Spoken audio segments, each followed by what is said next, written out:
Okay, now we are going to be getting blood out of carpet fibers. The first thing you want to know about blood is how long it's been there, because you want to get it up as immediately as possible.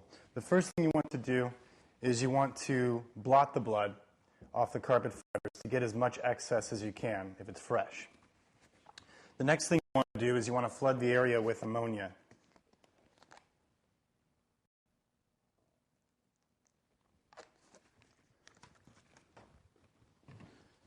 Then you want to blot it again, and I use a paper towel so the blood doesn't transfer to any cloths unless you have a rag that you don't care about, that's fine.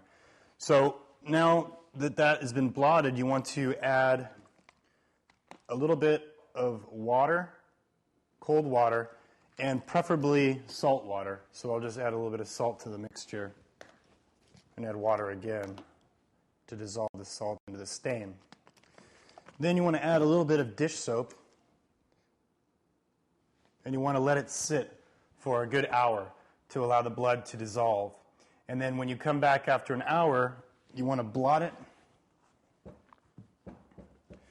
and then you want to flood the area with just cold water. Usually you use cold water to get out most stains because heat has a tendency of setting the stain into the carpet fibers. There's some cases when you would use lukewarm water, or in very rare cases, warm water. So once you flood the area again, you can blot it a final time, and that should lift the stain completely off the fibers. And if it doesn't, then you could just repeat the steps to get the remaining amount off.